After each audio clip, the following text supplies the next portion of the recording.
Em nome do Pai, do Filho e do Espírito Santo. Amém. A graça de nosso Senhor Jesus Cristo, o amor do Pai e a comunhão do Espírito Santo estejam com todos vós. Amados filhos, eu me inclino neste dia diante da Sagrada Família de Nazaré, modelo celestial de todo lar cristão, e do coração pastoral a mim confiado. Ergo a minha voz para abraçar todos aqueles que sofrem, porque seu lar se tornou um lugar de secura, ruptura, abandono ou tristeza. Hoje, quero falar a vocês, esposos feridos, mães solteiras, pais ausentes, filhos que choram em silêncio, idosos esquecidos, matrimônios desgastados, famílias rompidas pelo pecado ou pela indiferença.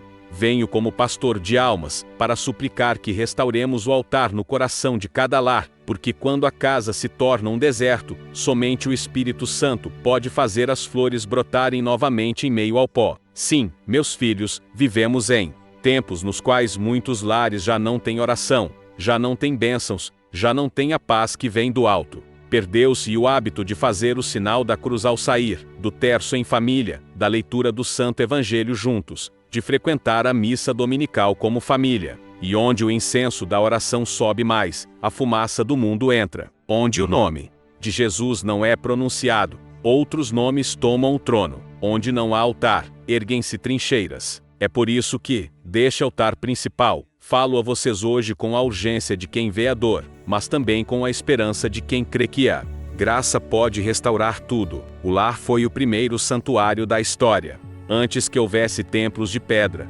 já existiam lares consagrados. A Arca da Aliança habitou na casa de Obed-Edom e trouxe bênçãos. O anjo Gabriel não apareceu em um palácio, mas em uma casa humilde em Nazaré, e foi ali que o Verbo se fez carne. Todo lar pode ser uma Nazaré, se abre à vontade de Deus. Toda mesa pode ser um altar, se é abençoada com gratidão.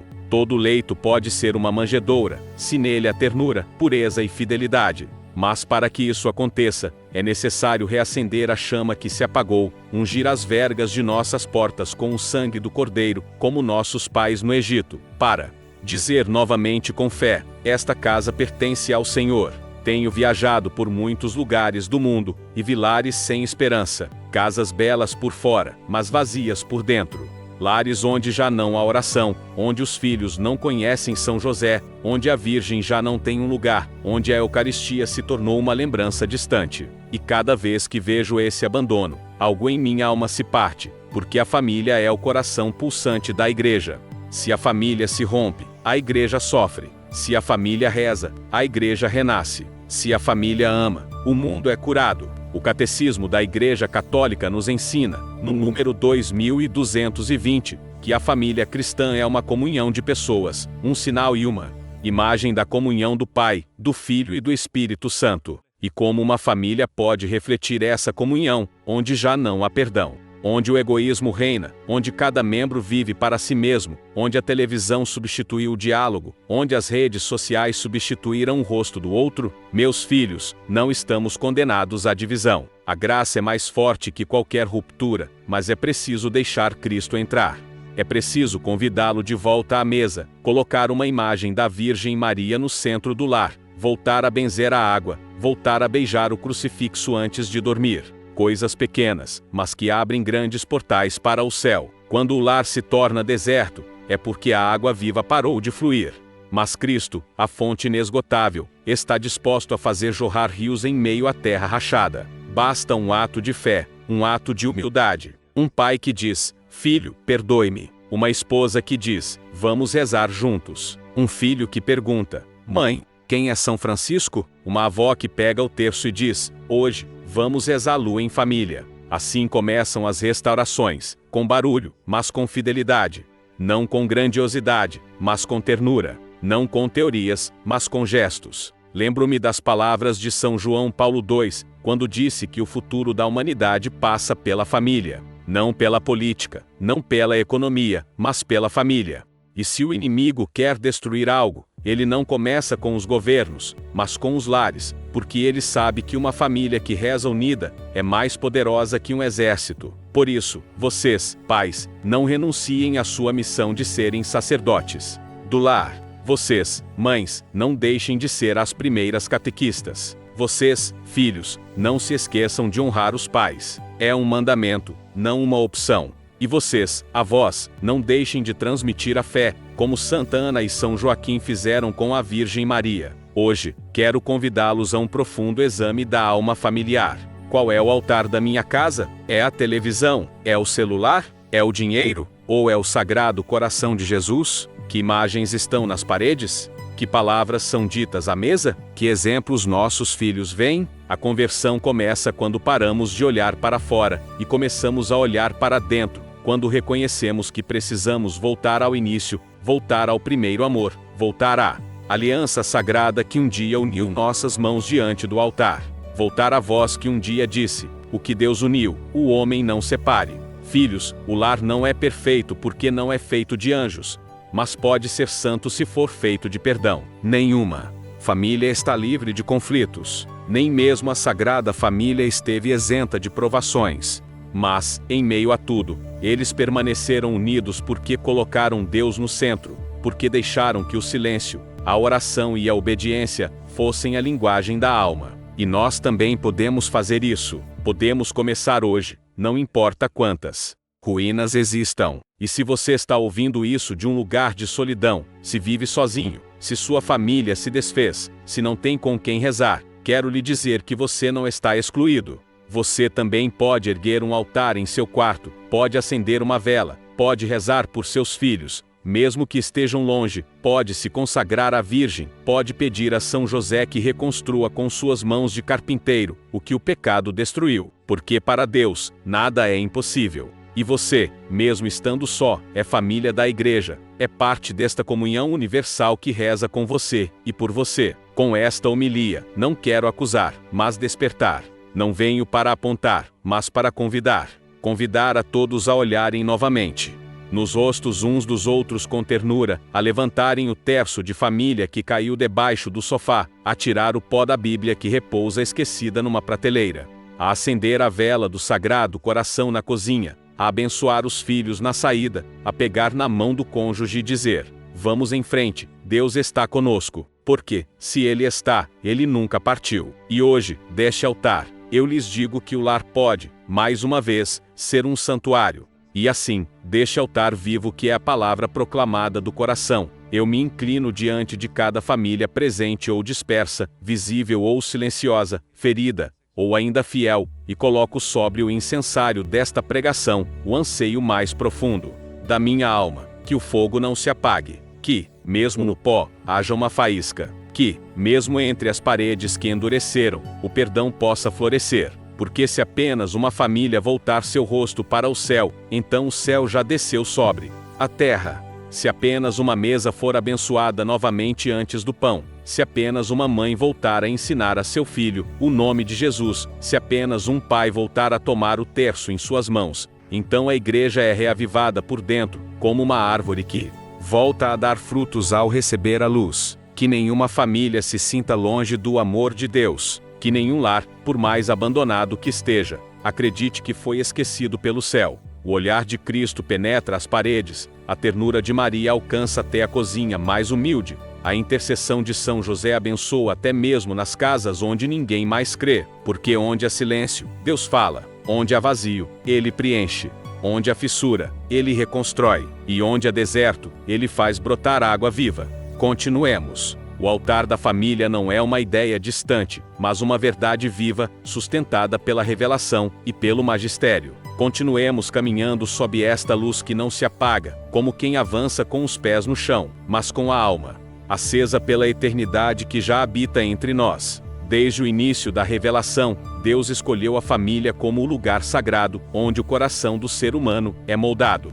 No livro do Gênesis, a primeira bênção que flui dos lábios do Criador é para o matrimônio entre homem e mulher. Gênesis, capítulo 1, versículo 28, diz: E Deus os abençoou e lhes disse: Sede fecundos e multiplicai-vos, enchei a terra e submetei-a. Isto não é uma ordem superficial, é uma consagração. O lar nasce como um reflexo do paraíso, e cada vez que restauramos um lar segundo o desígnio divino, algo do Éden floresce novamente em meio à terra. Não é possível entender a missão da Igreja sem reconhecer que a família é sua célula viva, como ensina o Concílio Vaticano II, na Constituição Pastoral Gaudium et Spes. A família é verdadeiramente a igreja doméstica.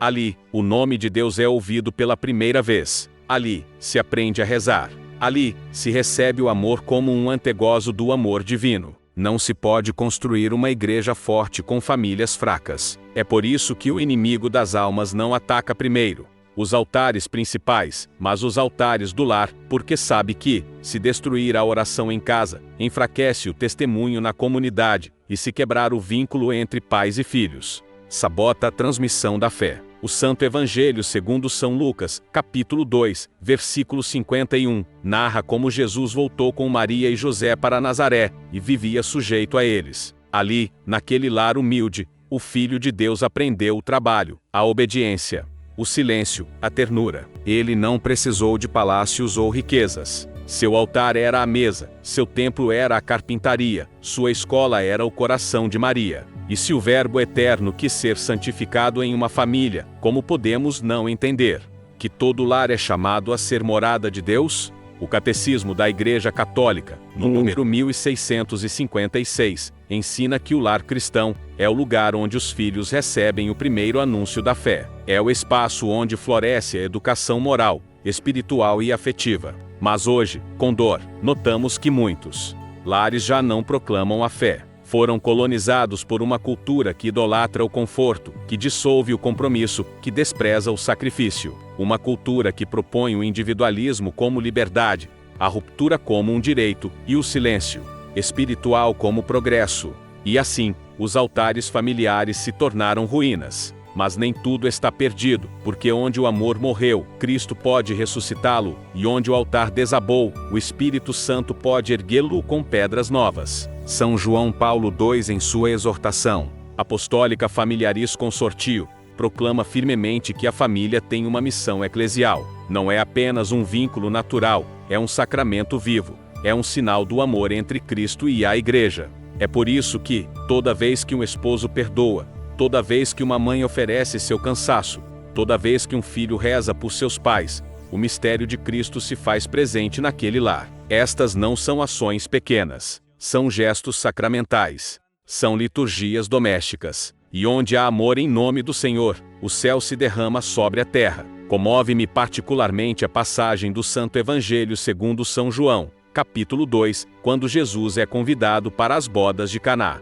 Ali, em meio à alegria humana, manifesta-se o primeiro milagre, não em uma sinagoga, não em um templo, mas em uma festa de família. Foi a Virgem Maria quem interveio, ela que viu que o vinho estava faltando, ela que soube que algo estava prestes a se quebrar, ela que disse: fazei tudo o que ele vos disser. Este também é o seu apelo hoje a cada mãe que vê seu filho se afastando, a cada esposa que vê seu marido endurecer, a cada família que já não tem alegria. Maria continua a dizer: fazei tudo o que ele vos disser.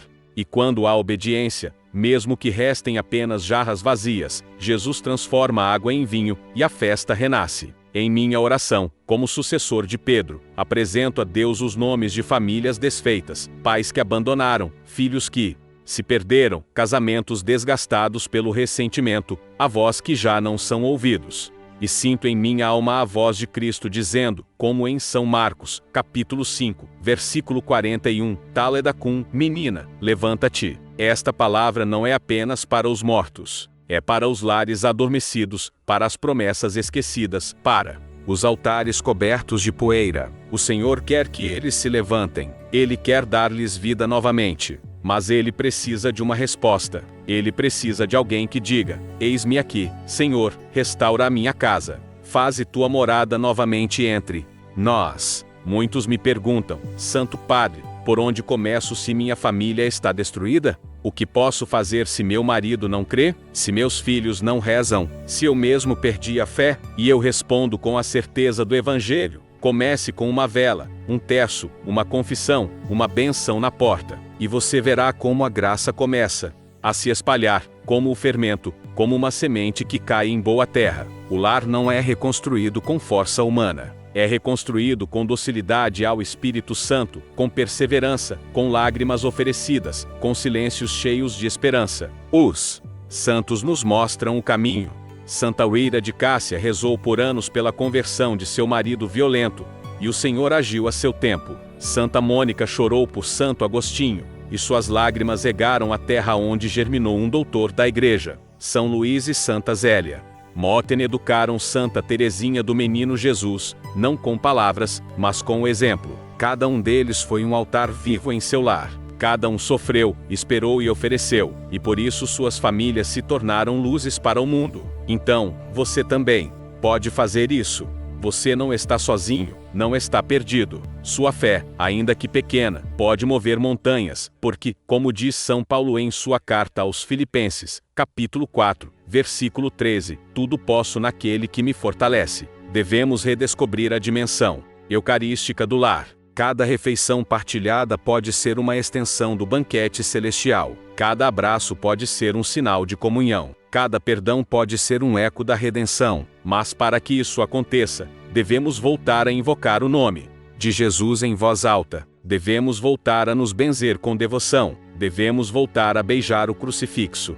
Devemos voltar a ensinar o catecismo em casa. Não espere que a paróquia faça tudo. A igreja começa na sala de jantar, no quarto, no corredor onde as crianças correm. Ali também o Espírito Santo está esperando que abramos a porta. Assim, neste santo momento de nossa reflexão, convido-os a abrir as Escrituras em família, a lerem juntos o Santo Evangelho segundo São Mateus, capítulo 5, e a lembrarem que os bem-aventurados não são os que têm grandes casas, mas os que choram. E são consolados os que buscam a paz, os que têm fome de justiça. Porque essa é a verdadeira glória do lar. Ser uma escola de santidade, não de sucesso, não de prestígio, de santidade, onde se ensina a amar sem medida, a perdoar sem condições, a servir sem esperar recompensa, onde se reza, mesmo que ninguém escute, onde se ama, mesmo que ninguém agradeça, onde se crê, mesmo que tudo pareça perdido. E assim, com nossos corações já acesos pela palavra e nutridos pelos ensinamentos, continuemos a avançar para o que o Espírito quer nos revelar. Pois não basta saber, é preciso contemplar. Não basta ouvir, é preciso penetrar no mistério. Que as parábolas eternas da fé, as visões dos santos e os símbolos do céu nos guiem agora para a próxima meditação. E que Maria, Rainha da Família, caminhe silenciosamente ao nosso lado, como fez em Caná, como faz hoje quando abrimos a porta de nossa alma. Tenho gravado em meu coração muitas histórias que ouvi dos lábios simples de famílias que, mesmo sem saber, viveram verdadeiras parábolas em meio às suas lutas. E é que o lar, quando entregue a Deus, torna-se um palco onde o invisível se torna tangível, onde o mistério se revela entre paredes humildes, entre abraços que perdoam, entre lágrimas que redimem. Em nome do Pai, do Filho e do Espírito Santo. Amém. A graça de nosso Senhor Jesus Cristo, o amor do Pai e a comunhão do Espírito Santo estejam com todos vós. Amados filhos, eu me inclino neste dia diante da Sagrada Família de Nazaré, modelo celestial de todo lar cristão, e do coração pastoral a mim confiado. Ergo a minha voz para abraçar todos aqueles que sofrem, porque seu lar se tornou um lugar de secura, ruptura, abandono ou tristeza. Hoje, quero falar a vocês, esposos feridos, mães solteiras, pais ausentes, filhos que choram em silêncio, idosos esquecidos, matrimônios desgastados, famílias rompidas pelo pecado ou pela indiferença. Venho como pastor de almas, para suplicar que restauremos o altar no coração de cada lar, porque quando a casa se torna um deserto, somente o Espírito Santo pode fazer as flores brotarem novamente em meio ao pó. Sim, meus filhos, vivemos em tempos nos quais muitos lares já não têm oração, já não têm bênçãos, já não têm a paz que vem do alto. Perdeu-se o hábito de fazer o sinal da cruz ao sair, do terço em família, da leitura do Santo Evangelho juntos, de frequentar a missa dominical como família. E onde o incenso da oração sobe mais, a fumaça do mundo entra. Onde o nome de Jesus não é pronunciado, outros nomes tomam o trono. Onde não há altar, erguem-se trincheiras. É por isso que, deste altar principal, falo a vocês hoje com a urgência de quem vê a dor, mas também com a esperança de quem crê que a graça pode restaurar tudo. O lar foi o primeiro santuário da história. Antes que houvesse templos de pedra, já existiam lares consagrados. A Arca da Aliança habitou na casa de Obed-Edom e trouxe bênçãos. O anjo Gabriel não apareceu em um palácio, mas em uma casa humilde em Nazaré, e foi ali que o Verbo se fez carne. Todo lar pode ser uma Nazaré, se abre à vontade de Deus. Toda mesa pode ser um altar, se é abençoada com gratidão. Todo leito pode ser uma manjedoura, se nele há ternura, pureza e fidelidade. Mas para que isso aconteça, é necessário reacender a chama que se apagou, ungir as vergas de nossas portas com o sangue do Cordeiro, como nossos pais no Egito, para dizer novamente com fé: esta casa pertence ao Senhor. Tenho viajado por muitos lugares do mundo, e vi lares sem esperança, casas belas por fora, mas vazias por dentro. Lares onde já não há oração, onde os filhos não conhecem São José, onde a Virgem já não tem um lugar, onde a Eucaristia se tornou uma lembrança distante. E cada vez que vejo esse abandono, algo em minha alma se parte, porque a família é o coração pulsante da Igreja. Se a família se rompe, a Igreja sofre. Se a família reza, a Igreja renasce. Se a família ama, o mundo é curado. O Catecismo da Igreja Católica nos ensina, no número 2220, que a família cristã é uma comunhão de pessoas, um sinal e uma imagem da comunhão do Pai, do Filho e do Espírito Santo. E como uma família pode refletir essa comunhão, onde já não há perdão, onde o egoísmo reina, onde cada membro vive para si mesmo, onde a televisão substituiu o diálogo, onde as redes sociais substituíram o rosto do outro? Meus filhos, não estamos condenados à divisão. A graça é mais forte que qualquer ruptura, mas é preciso deixar Cristo entrar. É preciso convidá-lo de volta à mesa, colocar uma imagem da Virgem Maria no centro do lar, voltar a benzer a água, voltar a beijar o crucifixo antes de dormir. Coisas pequenas, mas que abrem grandes portais para o céu. Quando o lar se torna deserto, é porque a água viva parou de fluir. Mas Cristo, a fonte inesgotável, está disposto a fazer jorrar rios em meio à terra rachada. Basta um ato de fé, um ato de humildade. Um pai que diz: filho, perdoe-me. Uma esposa que diz: vamos rezar juntos. Um filho que pergunta: mãe, quem é São Francisco? Uma avó que pega o terço e diz: hoje, vamos rezá-lo em família. Assim começam as restaurações, com barulho, mas com fidelidade.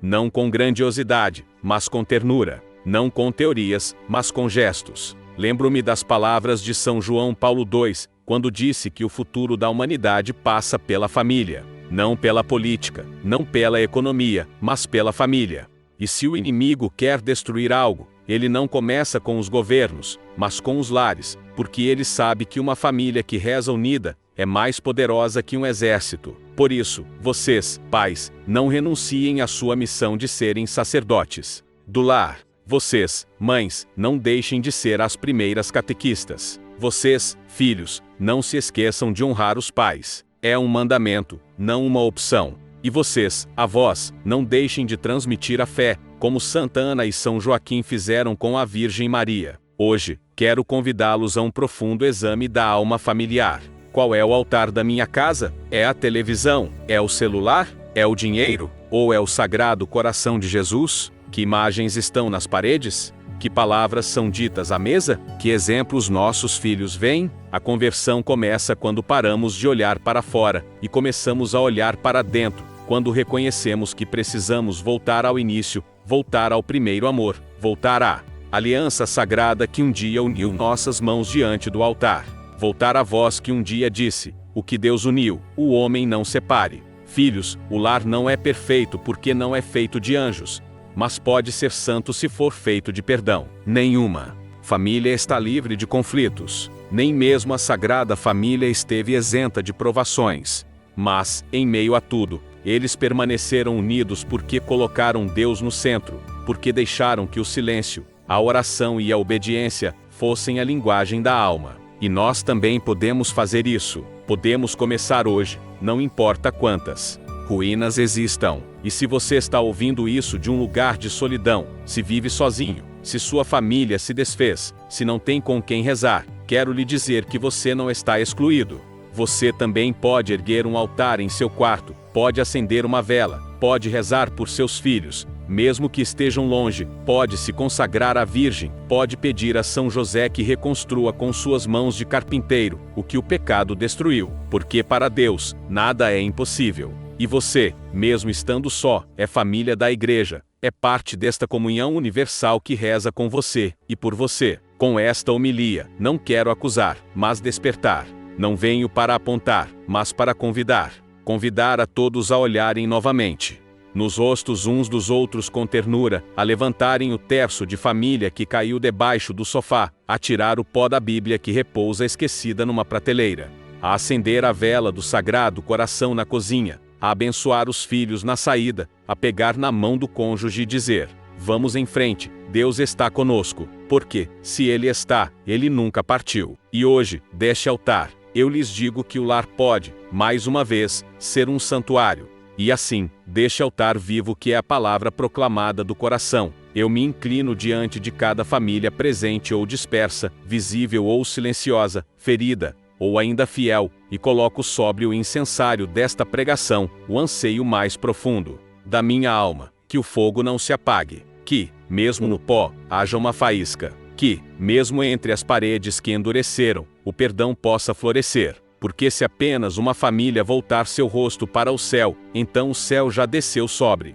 a terra. Se apenas uma mesa for abençoada novamente antes do pão, se apenas uma mãe voltar a ensinar a seu filho o nome de Jesus, se apenas um pai voltar a tomar o terço em suas mãos, então a igreja é reavivada por dentro, como uma árvore que volta a dar frutos ao receber a luz. Que nenhuma família se sinta longe do amor de Deus. Que nenhum lar, por mais abandonado que esteja, acredite que foi esquecido pelo céu. O olhar de Cristo penetra as paredes, a ternura de Maria alcança até a cozinha mais humilde, a intercessão de São José abençoa até mesmo nas casas onde ninguém mais crê, porque onde há silêncio, Deus fala, onde há vazio, Ele preenche, onde há fissura, Ele reconstrói, e onde há deserto, Ele faz brotar água viva. Uma vez, durante uma visita pastoral, conheci uma viúva idosa. Por mais de 20 anos, ela viveu sozinha em uma casa modesta, com uma única imagem de Nossa Senhora do Carmo sobre sua mesa. Ela não tinha televisão, nem rádio, nem visitas frequentes.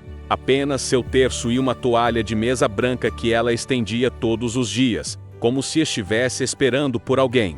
Perguntei-lhe por que fazia aquilo, e com os olhos cheios de luz, ela me disse: é para Jesus. Todos os dias eu coloco a toalha, como fazia quando meu marido era vivo, porque ele ainda está aqui. Eu não estou sozinha. Aquela mesa havia se tornado um altar, aquela toalha um sacrário, aquele simples gesto uma oferta viva. E eu entendi que há almas que fazem de um lar um templo sem saber, porque amam em silêncio e esperam com fé. Lembro-me também do testemunho de um jovem pai que me escreveu da prisão. Ele confessou que em sua juventude havia se afastado de tudo, até de sua esposa e filhos. Mas ali, entre paredes de concreto, ele recebeu uma Bíblia que um capelão lhe deu e começou a ler o Santo Evangelho de São Lucas. E em cada página, sentia que o Senhor falava diretamente com ele. Em sua cela, ele começou a rezar por sua família. Um dia, com lágrimas, ele escreveu: Padre, eu destruí meu lar, mas todas as noites, agora, eu o reconstruo em oração.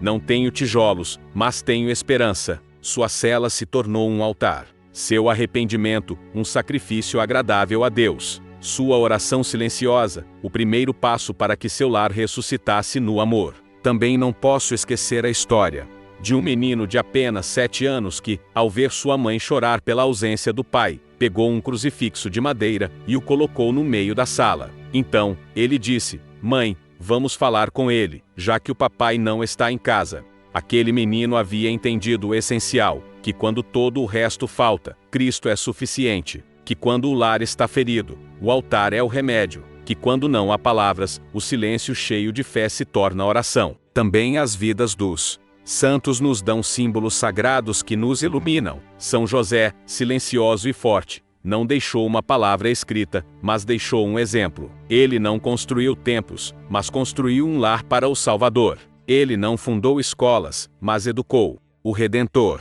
Ele não realizou milagres públicos, mas protegeu o milagre da vida oculta de Jesus. Sua carpintaria era a oficina da redenção diária, e sua presença discreta ensinou que um pai que reza em casa, mesmo que não pregue, já está salvando seus filhos. Santa Giana Bonetta Molla, mãe, médica e mártir do amor, dizia que a santidade se constrói entre fraldas e orações. Sua vida foi um altar onde ela se ofereceu sem aplausos, sem câmeras, sem barulho. Seu lar era sua missão, sua maternidade, sua mais alta vocação. Em cada gesto, em cada decisão, Deus vinha primeiro. E por isso, quando foi chamada a oferecer sua vida pelo filho que carregava no ventre, ela o fez com entrega total. Seu sim foi um eco do Fiat de Maria, e sua casa foi um trono de misericórdia. Gostaria agora de convidá-los a contemplar uma parábola que brota do Santo Evangelho segundo São Lucas, capítulo 15, a do filho pródigo. Muitos a conhecem, mas hoje quero me deter não apenas no filho que partiu, mas na casa que esperou, no pai que todos os dias olhava o caminho, no lar que não fechou a porta, na mesa que permaneceu preparada. Esta parábola fala apenas de perdão, fala de um lar fiel que não desistiu, que não substituiu, que não esqueceu. E quando o filho retornou, ele não encontrou reprovações, mas abraços, não julgamento, mas misericórdia. Não distância, mas celebração. Assim deve ser cada família, um lugar para onde sempre é possível retornar, um lugar onde o amor nunca se esgota, um lugar onde Cristo acolhe de volta aqueles que se desviaram. Quero também lembrar o que vivi durante um Dia Mundial das Famílias. Um casal de idosos, casados há mais de 50 anos, subiu ao palco para dar seu testemunho. E o marido, com a voz trêmula, disse: "Nós nem sempre fomos felizes. Às vezes nos magoamos, às vezes nos distanciamos, mas sempre voltamos a rezar juntos. Isso nos salvou." E a esposa acrescentou: "E toda vez que nossa fé diminuía, acendíamos uma vela diante da imagem da Virgem, porque sabíamos que ela não nos abandonaria." Aquele testemunho ficou gravado em minha alma. Porque a fidelidade não é a ausência de conflito, é a presença da graça em meio à fragilidade. E quando um casal reza, mesmo em lágrimas, o céu escuta. Há também parábolas vivas nas feridas. Na mãe que chora sozinha por um filho que não volta, no pai que trabalha sem ser reconhecido, nos avós que cuidam dos netos como uma nova oportunidade de redenção. Cada um deles é uma figura do bom pastor, que não se cansa, que não grita, mas sustenta, que não exige, mas ama. E nessa perseverança silenciosa, Deus age. Agora, contemplem a cena do Santo Evangelho segundo São Mateus, capítulo 14. Jesus multiplica os pães, mas antes disso, ele pede que lhe deem o pouco que tem, 5 pães e 2 peixes. Não era suficiente para tantos, mas era tudo o que tinham. Assim também em seu lar, talvez você não tenha muita força, talvez não haja muito amor, talvez restem apenas migalhas. Mas se você as entregar a Cristo, Ele as multiplicará. E não só será suficiente para você, mas para todos aqueles que você ama. E se você ainda tem dúvidas, olhe para a manjedoura em Belém. Não era um templo, não era uma catedral, não era uma cidade santa, era um estábulo. Ali nasceu o Rei do Universo, porque onde a pobreza oferecida, humildade aceita, silêncio contemplativo, ali Deus desce. E se Belém foi um trono, sua casa também pode ser, mesmo que seja pequena, mesmo que esteja quebrada, mesmo que tudo falte. Se Cristo está lá, nada falta. Portanto, meus filhos, que estas parábolas vivas e estes símbolos eternos não sejam apenas memórias, que se tornem um espelho, um chamado em fogo. Porque você também pode escrever uma história sagrada com sua vida. Você também pode erguer um altar no meio do deserto. Você também pode ser testemunha de um milagre. A família não é um museu, é uma oficina. Não é uma lembrança, é uma promessa. E você é chamado a construir com suas mãos, com sua oração, com sua fidelidade, uma casa que seja morada de Deus. Sigamos agora este caminho de graça, porque o que contemplamos não é suficiente se não o colocarmos na vida concreta. Na próxima parte desta santa pregação, abriremos nossas almas ao cotidiano, às decisões diárias, aos pequenos gestos que transformam o lar em um santuário. Que o Espírito Santo nos mantenha neste silêncio fecundo, e que a Virgem Maria, estrela do lar fiel, nos acompanhe sem cessar. Amados filhos, depois de contemplar as parábolas que o céu nos ofereceu, é agora necessário descer ao terreno sagrado do cotidiano, porque a graça que não se encarna em gestos acaba se diluindo, e o altar do lar, para ser restaurado, não pode permanecer um desejo. Deve ser erguido novamente com mãos humildes, com pequenas decisões, com fidelidade silenciosa, como o artesão, que molda o barro dia após dia, assim também a alma da família se forma entre rotinas marcadas pela ternura, pelo perdão e pela oração perseverante. A primeira coisa que lhes peço, como sucessor de Pedro, é que abençoem sua casa novamente, não como um gesto supersticioso, mas como um ato de fé. Peguem a água benta e caminhem por seu lar. Marquem as portas, tracem a cruz nas paredes, consagrem cada canto ao Sagrado Coração de Jesus e ao Imaculado Coração de Maria. Repitam com a alma aberta: Senhor, esta casa é tua. Aqui reinarás, porque o que é consagrado já não pertence ao mundo, e uma casa consagrada é terra fértil para milagres. Quero convidá-los a colocar a oração de volta no centro. Não é preciso começar com uma hora inteira de joelhos. Comece com o que puder: uma Ave Maria antes de dormir, um Pai Nosso ao acordar, um terço ou rosário aos domingos com sua família. E se você estiver sozinho, reze por sua família. Se não souber o que dizer, simplesmente diga: Jesus, tende piedade de nós. A oração não precisa de eloquência, só precisa de verdade. E quando uma alma reza sinceramente, mesmo que em silêncio, todo o céu escuta. Façam de sua mesa um altar, não apenas para a comida, mas para a comunhão. Desliguem o barulho, guardem os aparelhos e olhem para os rostos. Abençoem o pão. Agradeçam em voz alta, pronunciem juntos novamente o nome de Deus. Ensinem seus filhos a se benzerem, a rezarem por aqueles que têm fome, a lembrarem que a comida que têm vem do céu. A mesa é o lugar onde o corpo se nutre, mas também onde a alma aprende a partilhar, a servir, a amar sem medida. O lar precisa ouvir a palavra de Deus novamente. Não permitam que o Santo Evangelho permaneça fechado em uma prateleira. Abram-no, leiam-no em voz alta, mesmo que seja apenas um versículo por dia. Deixem seus filhos ouvirem as palavras de São Mateus, São Lucas e São João. Deixem que aprendam que nem só de pão vive o homem, mas de toda palavra que sai da boca de Deus. Coloquem a Bíblia em um lugar visível, façam dela a lâmpada que ilumina sua casa, porque onde a palavra habita, a escuridão se dissipa. O perdão deve voltar a ser a lei sagrada do lar.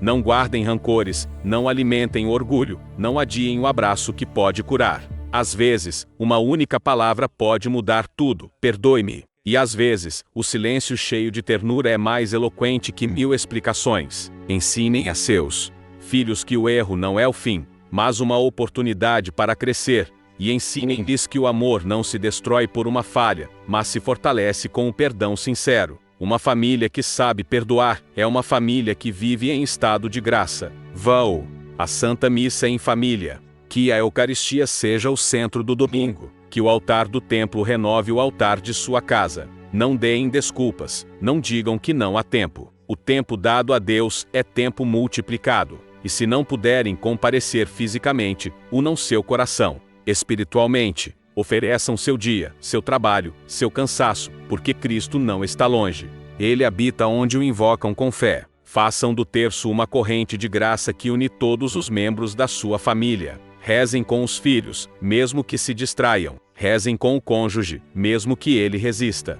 Rezem com a Virgem, mesmo que não sintam consolação, porque cada Ave Maria é uma flor que se deposita aos pés da Rainha do Céu. E onde Maria entra, o inimigo foge. Onde se reza o terço, o lar se fortalece. E se um dia você não puder rezar o terço inteiro, reze um mistério.